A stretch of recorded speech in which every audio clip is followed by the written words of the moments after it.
What is going on, guys? It's your buddy Extreme, and I am back with another episode of my Road to Max Prestige. And today I'm going to be talking to you guys about the San Diego Comic-Con. Why? Well, because today it started up, so sometime in the next few days we're going to be finding out some pretty badass information about upcoming movies and TV shows and stuff like that, which is always great. But more so because I live in San Diego, and, well, I've got reasons to love and hate the San Diego Comic-Con, and today I'm going to share some of those with you guys. But before we get into that, I want to let you guys know that every single day at 12 p.m. Pacific Standard Time, I come out with new episodes of this series.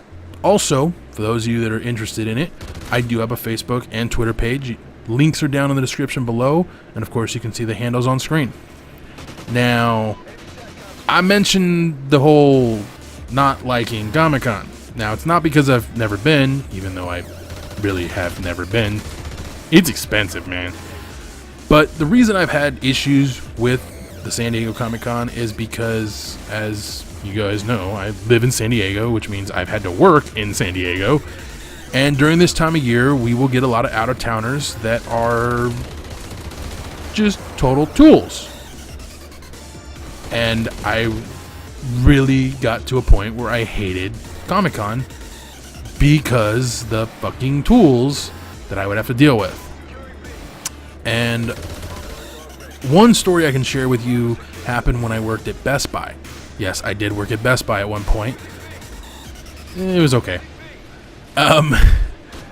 So this guy comes in and he had busted something on his camera. I don't fucking know, whatever. And so he was kind of pissed off, and the guy in the department, that he needed to talk to someone had stepped out. And we were kind of understaffed that day because summertime, normally we would be overstaffed, but business was a little down, so they kind of cut back on staffing for that day. Big fucking mistake. It was a huge fucking mistake. But here's this guy, and he is literally going on and on and on about fucking, oh, my camera, I need to fix my camera, where's the part, I need the part, where's the part? And I'm sitting there going, okay, if I don't help this fucker, I'm going to get in trouble, but if I help this fucker, I'm going to get in trouble, so I'm kind of fucked either way, so screw it. At least this fucker will shut the fuck up. So literally, he was whining so goddamn hard, it was driving me up the wall. So I helped the guy, and I tell him, I'll be honest with you, sir, I don't know jack shit about this. Well, actually, that wasn't my words, but pretty much. I told him, I don't know anything about this particular camera. In fact, I don't know anything about this department. I work in the stock room. But I can try and figure it out, and if it doesn't work, you can always bring it back and return it. Hell, you don't even have to leave the parking lot. So, we go through literally a laundry list of things, trying to figure out what's wrong with his camera, and I literally had no clue. I really didn't. And the dude just, oh my god, I wanted to shoot him in the face. I really, really did. I mean, he seemed like a nice guy, but he just, the fucking whining, god damn it. Really, really annoying. So, finally, the guy who worked in the department came back from his lunch or whatever the fuck he was on, because he was gone a while, and he walks right up to the guy, and the guy explains the situation, and I'm standing there going, I gotta know what the hell is wrong with this. His camera is just straight up dead. Like, it's fucking dead, and I'm thinking, okay, define dead, as in dead, or like dead battery dead? He goes, it's KIA. I'm like, really? So, and I just walked away at that moment because I got real pissed. So the dude winds up buying a new camera, which was great, for the store, but he bitched to my manager about my performance. Anywho, before I go on a long-winded tangent about how much that pissed me off, that was just one of the many bad experiences I've had with Comic-Con coming to San Diego every year. However, one very brief story I can tell you guys, and a very good one at that. For those of you who don't know, I don't drive, so I have to take public transportation. During this time of year, taking the trolley is kind of rewarded by way of women wearing tight-fitting clothes, sometimes extremely revealing. What do I mean by extremely revealing? Well, just picture Jabba the Hutt slave girl outfit. That kind of revealing. Oh yeah, it was a good day. So, I'm on the trolley going to work. I had really no other choice. And I don't know how it happened, but I wound up on a trolley going to the convention center. So I was going to be late for work. Great. I was already pissed off. Then I start noticing people getting on.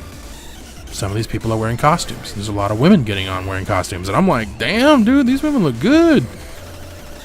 I mean, Halloween came early, but, you know, I mean, they look good. Then this woman gets on wearing a trench coat, and she's barely wearing it. It's like, it's just on, just kind of covering her up, but it's not closed.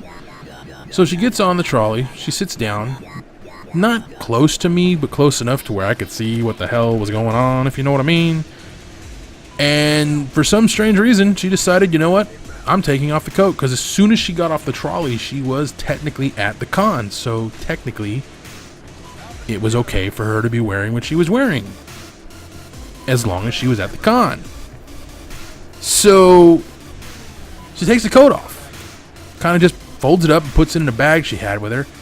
And the next thing I see, here are these big, beautiful, I swear to God, they had to be at least 40 double D, just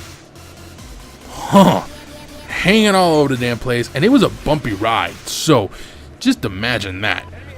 And you could tell she wasn't wearing anything other than her costume, maybe some pasties just in case.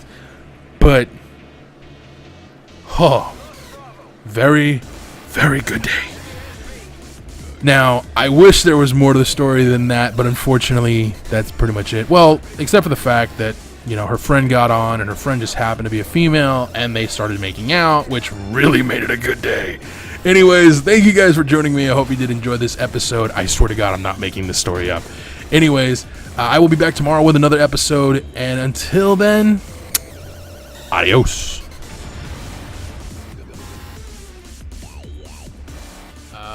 The second move we did, kind of in the same boat. I don't really remember much about it. My dad had retired from the Navy, and at the time when we moved to San Diego, we lived in naval housing. So when you retire, you kind of got to get the fuck out. And yeah, the place we were moving into wasn't ready. So we had to stay at my mom's friend's house for a couple of weeks, which sucked donkey balls. I hated that, for a variety of different reasons. But what was the other thing I hated?